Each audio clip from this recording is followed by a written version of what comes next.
রব্বুল আলামিনের জন্য, অতঃপর আকায়ে নামদার মাদানী তাজদার শাহনশাহ ওয়াকার মক্কি সরকার আমিনার লাল আব্দুল্লাহ লখতে জিগার হুজুর আহমদ মুস্তফা জনাবে মুহাম্মদ মুস্তফা সাল্লাল্লাহু আলাইহি ওয়াসাল্লামের প্রতি অগণিত শান্তির ধারা দরুদ ও সালাম নাজিল হোক। সকল বলুন আমিন সুম্মা আমিন। আজকের এই মহতি সভা মানুষের নিমন্ত্রণ, খাওয়ান দাওয়ান, যত যা কিছু বলেন সব কিছুরই পিছনে একটি মহতি উদ্দেশ্য আছে, তাই তো নাকি? চুপচাপ বসে শুনিয়েন না, কথা বলেন। কারেন্ট হইয়া করছে, চোখ মারছে কেন করে? একটি মহতি উদ্দেশ্য আছে, তাই তো নাকি? উদ্দেশ্যটা হচ্ছে যে আজ থেকে 7 দিন পূর্বে এলাকার মানুষ সবাই এক বাক্যে চিনে জানে, নাম থেকেই চিনে, দেখুক আর নাই দেখুক কিন্তু চিনে। আলহাজ মাস্টার জনাব মোহাম্মদ ওয়াজেদ আলী সাহেব, আলহাজ মানে হাজি, ইন্তেকাল করেছেন। ওনার মাগফিরাতের দোয়ার ব্যবস্থাপনায় এ সভা আয়োজিত হয়েছে। জানি না কার দোয়া কখন কি অবস্থায় কবুল হয়ে যায়, এর কোনো গ্যারান্টি নাই।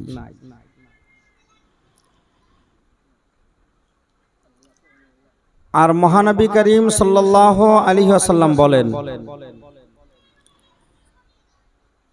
যে মুর্দা প্রথম 1 সপ্তাহ, প্রথমকার সপ্তাহ মানে 7 দিন কবরে খুব শোচনীয় অবস্থায় থাকে।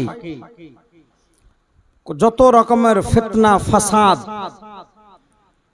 কবরের আযাব, বালা মুসিবত যত রকমের প্রথম সপ্তাহে সব ঝুঁকিগুলো সামনে আসে।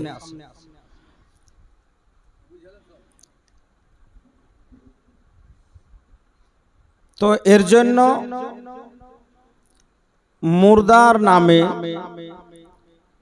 মিলাদ, মুর্দার জন্য মাগফিরাতের দোয়ার বিশেষ ব্যবস্থা, মুর্দার কবর জিয়ারত, মুর্দার নামে কুলখানি, মুর্দার নামে কালেমা খানি, মুর্দার নামে কোরআন খানি, মুর্দার নামে মিলাদ খানি, মুর্দার নামে শিরনি বিতরণ, মুর্দার নামে খাবার বিতরণ, মুর্দার নামে আনুষ্ঠানিকভাবে দোয়ার আয়োজন, এগুলো আহলে সুন্নাত ওয়াল জামাতের মানুষের মধ্যে সেই কাল থেকে নিয়ে এ যাবৎ প্রচলন রয়েছে। আগামী তো ইনশাল্লাহ থাকবে। সকল বলুন ইনশাল্লাহ। কিছু মানুষ আছে বর্তমান সময়ে, তারা বলে যে মুর্দাকে মাটি দেওয়ার পরে মুর্দার আর কিছু করার থাকে না, কোনো কিছু করে লাভ হবে না। এর জন্য মুর্দার জন্য তারা দাফন করার পরেও দোয়া পর্যন্ত করে না। অনেক জায়গায় দেখেন দোয়াটাও করে না, মাটি দিয়ে চলে যায়।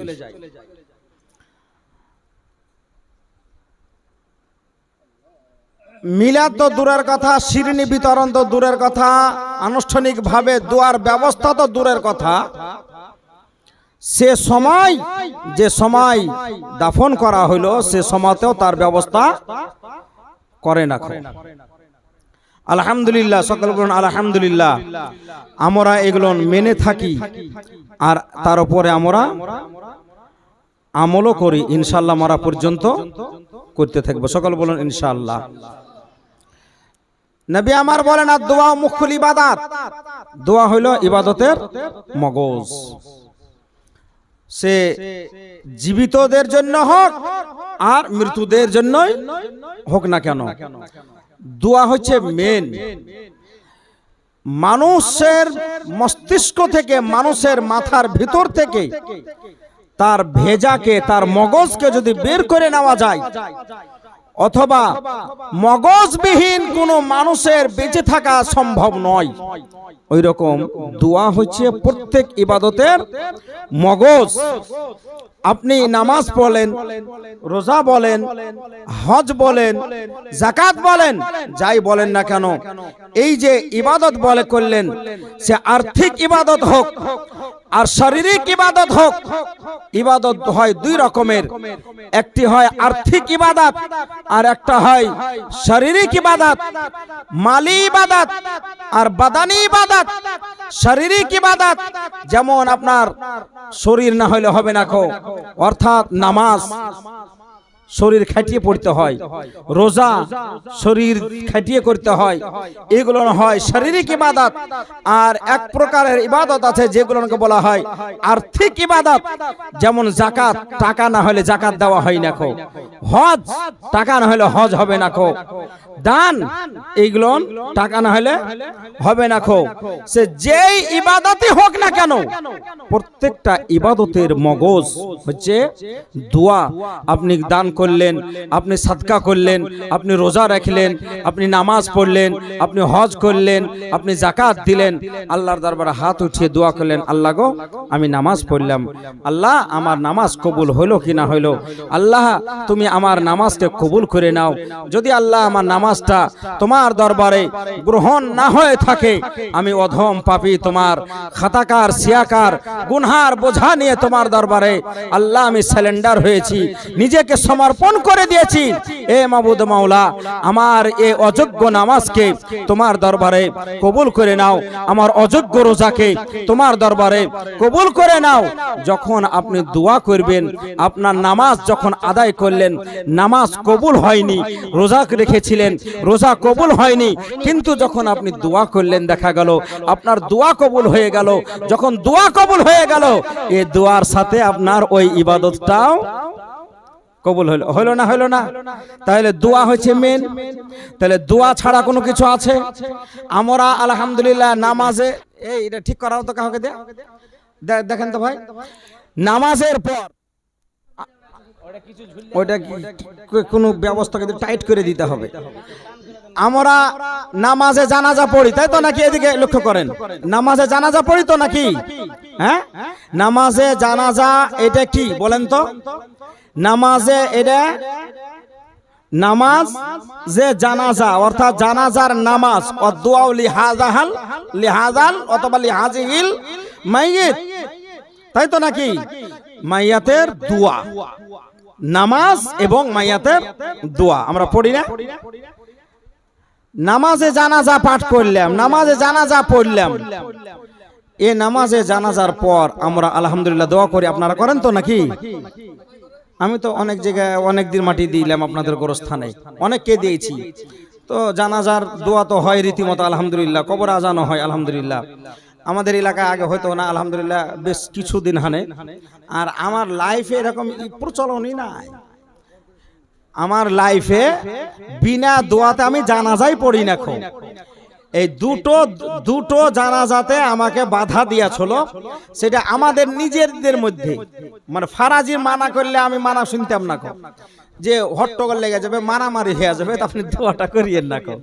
তাহলে ঠিক আছে, একটা হাবাসপুর গোরস্থানে, মানে ওদের সংখ্যাটা বেশি। আমার দাদা মারা গেছিল, হ্যাঁ, তো আমাকে বললো যে জানাজা আপনি পড়াবেন। আমাদের নিজের মধ্যে এক দাদা মারা গেছে, আর এক দাদা, তো বলছে জানাজা মোবারক দোয়াটা করিও না, না দেখেন মারামারি লেগে যাবে। তাহলে আল ফিতনাতু আশাদ্দু মিনাল কাতল, মারামারি করিয়া অশান্তি করিয়া কোন একটা হাদিসের উপর আমল করতে গিয়ে যদি মারামারি হয়ে যায় তাহলে সেটা তো ভালো জিনিস না। এর জন্য আমি ওখানে নিজেকেই আমি রুখে নিলাম। কিন্তু তাছাড়া আমি কোনো জানাজা বিনা দোয়াতে পড়ি না। প্রত্যেকটা জানাজা কিছুদিন আগে রিসেন্টলি লালবাগ আজিমছড়া গোরস্থানে একজনকে দাফন করতে গিয়েছিলাম। দাফন করতে যাওয়ার পর আমি জানাজা পড়াইলাম। তো আমি জানাজা পড়ার পর আমি দোয়া করলাম। তো ওখানকার যে ইমাম আছে, তো ওই ইমাম বলছে মানে ও দোয়া করেনি। জানা মাটি তো দাফন করতে তো বিভিন্ন এলাকার বিভিন্ন মানুষ যায়, আত্মীয় স্বজন, তাতে কারো দোয়া কারো অভ্যাস আছে আর কারো দোয়া কারো অভ্যাস নাই থাকে, এটা না থাকতে হবে, সব রকমের থাকে। তো আমি যখন দোয়া করলাম, দোয়ার জন্য হাত উঠিয়ে দিয়েছি, তো আপনার 80% বলা ভুল হবে, অবশ্যই 90% মানুষ দোয়াতে হাত উঠিয়েছে।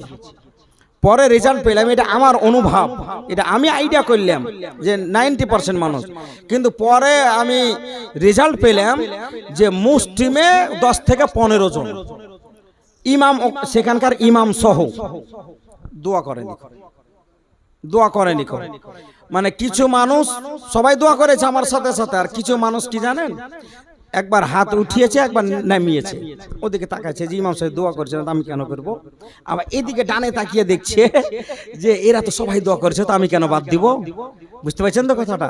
তো একবার উঠাইছে একবার নামাইছে, হ্যাঁ দুটানাতে পড়ে গেছে। সাধারণ মানুষ তো বুঝে না, তো জানে না তো দলিল, হ্যাঁ এইরকম দুটানাতে পড়ে গেছে। আর এই 10 থেকে 15 জন মানুষ ইমাম সহ ও ই করেছে, দোয়া করেনি।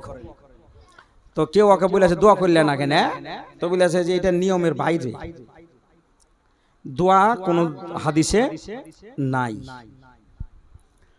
আমি বললাম যে হাদিসে নাই, তো আপনি বলতে পারলেন না যে মৌলভী সাহেব তো দাঁড়িয়ে আছে, যা বললে না, যা বাধা দিলে না নাকি? আমি একটা হাদিসের নাই একটা কাজ করছি, তো বাধা দিবেন না? আপনাকে বাধা দিতে হবে না, যে এটা হাদিসের নাই আপনি আমাকে করছেন, এটা বাধা দিতে হবে না আপনাকে। আমি বললাম যে বললেন না যে বাধা দিলেন না কেন? আমি যে এখন আছি, দাফন করব, দোয়া করব, ফাতিহা পড়ব, দোয়া করব, তারপরে যাব। এখন ওকে বলেন যে হাদিসে আছে কিনা আছে, পরে মিলা দেখি। আমি বললাম যে হাদিসে আছে কিনা আছে, দেখার ইচ্ছা থাকলে চলে আসো। তো শুধু এখানে আর ওখানে বলে না, বিভিন্ন এলাকায় আজ এ মুসলমান বেশ কয়েক ভাগে বিভক্ত হয়ে গেছে। সুন্নি, কেউ সুন্নি আর কেউ হানাফি, লামাজাবি, তাবলিগি, গায়ের মুকাল্লিদ।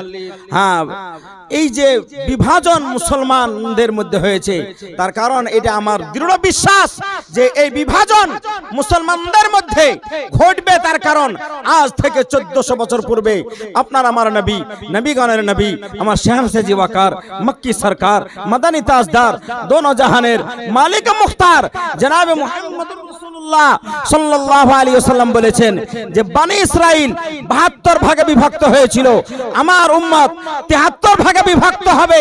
তার মধ্যে ওয়ানলি একটি জান্নাতে, একটি গোত্র, একটি দল, একটি ফিরকা, একটি গ্রুপ যাবে জান্নাতে, আর বাকি সবগুলোই যাবে জাহান্নামে। সাহাবায়ে কেরাম বলেন, ইয়া রাসূলুল্লাহ, ইয়া হাবিবাল্লাহ, ওই গ্রুপের ওই দলটার চিহ্ন কি? তো নবী আমার বললেন, মানা আলাইহি ওয়া সাহাবী, সেই গ্রুপ, সেই দলটি হলো আমার এবং আমার সাহাবীর পথ অবলম্বন করে চলবে। আইজান ইসলাম বহু পরীক্ষা নিরীক্ষা করে যদি কারো ভিতরে এইরকম কোন খবর থাকে, কারো মধ্যে যদি এরকম কোন সলাহিয়াত থাকে, কাবিলিয়ত থাকে, দক্ষতা থাকে, তাহলে পরে পরীক্ষা নিরীক্ষা করে দেখে নিতে পারেন যে আজ বর্তমান মুসলমান সমাজ, আজ যত রকমের এই মুসলমান যত ভাগে বিভক্ত হয়েছে, যত রকমের দল বেরিয়েছে, তার মধ্যে অনলি একটি দল হলো এই রকম দল, যে সেই দলটির নাম হচ্ছে আহলে সুন্নাত ওয়াল জামাত। সেই দলটি কোনো দিক দিয়ে, কোনো আমলের দিক দিয়ে, কোনো জায়গাতে আপনার হাদিস ও কোরআন বিরোধী নয়। প্রত্যেকটি আমল আহলে সুন্নাত ওয়াল জামাতের কোরআন ও হাদিস সমর্থিত হয়ে থাকে। এবং আজই নেই, আগামী সকাল কিয়ামত পর্যন্ত পৃথিবীর বুকে আহলে হাদিস বলেন, লামাজাবি বলেন, তাবলিগি বলেন, দেওবন্দি বলেন, ওয়াহাবি বলেন, ফরাজি বলেন, সালাফি বলেন, নেচরি বলেন, কাদিয়ানি বলেন, আগামী সকাল কিয়ামত পর্যন্ত এই আহলে সুন্নাত ওয়াল জামাত ভুল পথে আছে, বাতিল ফিরকা বলে সকাল কিয়ামত পর্যন্ত কোন দল এটাকে প্রমাণ করতে পারবে না। আর সর্বক্ষণের তরে আহলে সুন্নাত ওয়াল জামাত এটা চ্যালেঞ্জ ছুড়ে থাকে যে কোন বিশ্বের কোন দল, বিশ্বের কোন ফিরকা, বিশ্বের কোন মাযহাব আহলে সুন্নাত ওয়াল জামাতকে বাতিল বলে প্রমাণ করতে পারবেই না। কিন্তু ওরা যারা আছে ওদেরকে বাতিল বলে প্রমাণ করতে আহলে সুন্নাত ওয়াল জামাতের মানুষ এনি টাইম, যখন তখন, যেখানে সেখানে, সর্বক্ষণের তরে এরা সক্ষম হবে। এর জন্য ওরা বাহাসে আসে না খো, এর জন্য ওরা মুনাজারায় আসে না খো, এর জন্য ওরা প্র্যাকটিক্যাল তো দূরের কথা, মোবাইলে পর্যন্ত মুনাজারা করতে ইচ্ছা ওদের জাগে না খো। হ্যাঁ, একজন বেরিয়েছে বাংলাদেশ এই নতুন ভাবে, হ্যাঁ, অশিক্ষিত আলিফ বা তাসা, যার ভিতরে সঠিক জ্ঞান নাই, আলিফ বা তাসা আরবি যে বর্ণমালা আছে, এই আরবি বর্ণমালার যার ভিতরে সঠিক জ্ঞান নাই, সে আজ দাড়ি রেখে, হ্যাঁ, টুপি পরে, জুব্বা পরে আজ মঞ্চে বক্তব্য রাখছে আহলে হাদিসের হয়ে, হ্যাঁ, সালাফির হয়ে, আর বলছে যে হানাফিরা ভুল করে থাকে, হানাফিরা ভুল করে থাকে। যে যেমন আমরা তারাবি নামাজ কয় রাকাত পড়ি? হ্যাঁ, 20 রাকাত। কিছু মানুষ আছে কয় রাকাত পড়ে? 8 রাকাত। কিছু মানুষ আছে হাত এখানে বাঁধে, বাঁধে না? এই গুগলি নামাজি বেরিয়েছে কিছু জায়গাতে, গুগলে সার্চ করে বলছে সহিহ হাদিস, বলে সহিহ হাদিস কাকে বলে এটাই তোমার জানা নাই। সহিহ হাদিস কাকে বলে এটাই তোমার জানা নাই। সহিহ হাদিস দূরের কথা, হাদিস বোঝা অত সহজ নয়, কোরআন বোঝা অত সহজ নয়। তুমি গুগলে সার্চ করে দেখে নে, বলছে এটা সহিহ হাদিস, এই হাদিসের উপর আমল করতে হবে। তা নয়, আহলে সুন্নাত ওয়াল জামাত এই বিশ্বের বুকে, দুনিয়ার বুকে, পৃথিবীর বুকে এমন একটি দল যেটা হাদিসের উপর আমল করে এবং সুন্নাতে রাসূলের উপর আমল করে। হাদিস আলাদা জিনিস, সুন্নাতে মুস্তাফা আলাদা জিনিস। আর আমল এমন একটা করে, সেই আমল দ্বারা হাদিসের উপর আমল হয়ে যায় এবং সুন্নাতে মুস্তাফার উপরও আমল হয়ে যায়। আমরা হাত কোথায় বাঁধি? নাভির নিচে। তো নাভির নিচে বাঁধাতে সুন্নাতে মুস্তাফার উপর আমল হয়, অর্থাৎ আপনার আমার নবী নাভির নিচে হাত বাঁধতেন। তাহলে হাদিসের উপর আমল হলো এবং রাসূলের সুন্নাতের উপরও আমল হলো। সকাল কিয়ামত পর্যন্ত কোনো মার বেটা এটাকে ভুল প্রমাণ করতে পারেনি, আজ পর্যন্ত পারেনি, আগামীতেও পারবে না। আইজান ইসলাম, আমরা নামাজে জানাজা পড়ি, নামাজে জানাজা পড়ার পর আমরা দোয়া করে থাকি। হাদিস শরীফের আছে, হাদিস শরীফের মধ্যে আছে, হ্যাঁ, হাদিসে সিহাসাত্তার মধ্যে অন্যতম হাদিস আবু দাউদ শরীফ, সে আবু দাউদ শরীফের মধ্যে রয়েছে যে যখন তোমরা নামাজে জানাজা পড়ে নিবা, যখন তোমাদের নামাজে জানাজা পড়া হয়ে যাবে, ফাইদা সাল্লাইতুম আলাল মাইয়িতি ফাখলিসু লাহুদ দুআ, যখন তোমরা নামাজে জানাজা পড়ে নিবা তখন তোমরা খালিস ভাবে মুর্দার জন্য দোয়া করো। সুবহানাল্লাহ। তো নামাজে জানাজার পর আমরা দোয়া করি, কার জন্য ওই দোয়াটা হয়? খাস করে খালিস ভাবে, খালিস মন থেকে মুর্দার জন্য দোয়াটা করা হয়। আইজানে ইসলাম, তো এটা হাদিস শরীফে নবী আমার বলেছেন। তাহলে হাদিস শরীফের উপরে আমল করা দরকার আছে না নাই? এরা না পড়েই বলে যে হাদিসে নাই। কিছু মানুষ আছে যে মিলাদ করা যাবে না, এই কথা বলে। কিছু মানুষ আছে, নাম বলছি না আমি, কিছু মানুষ আছে যে মিলাদ করা যাবে না, মিলাদ করা হাদিসে নাই, মিলাদ শরীফ হাদিসে নাই। কিছু মানুষ আছে এরকম মৌলবীর মধ্যে, বুঝতে পারলেন, বলবে যে মিলাদ কি জিনিস হাদিসে নাই। আর বোকা পড়, হাদিস পড়া, 4খান হাদিস পড়ে নিয়ে বললে হবে যে হাদিসে নাই? হাদিসে আছে না আছে। একটা মুনাজারাতে এরকম হয়ে আছে, তো ওকে একবারে অঙ্গল দিয়ে দেখিয়ে দিয়েছে যে মিলাদ শব্দটি হাদিসে আছে না নাই। তাও সিহাসাত্তার হাদিস, অন্য হাদিস নয়, সিহাসাত্তার হাদিসের মধ্যে দেখিয়ে দিয়েছে যে মিলাদ শরীফ হাদিসে আছে না নাই। যাই হোক, আইজান ইসলাম, আলোচ্য বিষয় আমার সেটা নয়। আলোচ্য বিষয় হলো যে আমরা মুর্দা যারা মারা যায় তাদের নামে কিছু ইসালে সওয়াব করা লাগে। ইসালে সওয়াবের নেকি তারা পায়, এটা আমাদের দৃঢ় বিশ্বাস, এটা আমাদের ঈমান, এটা আমাদের আকীদা।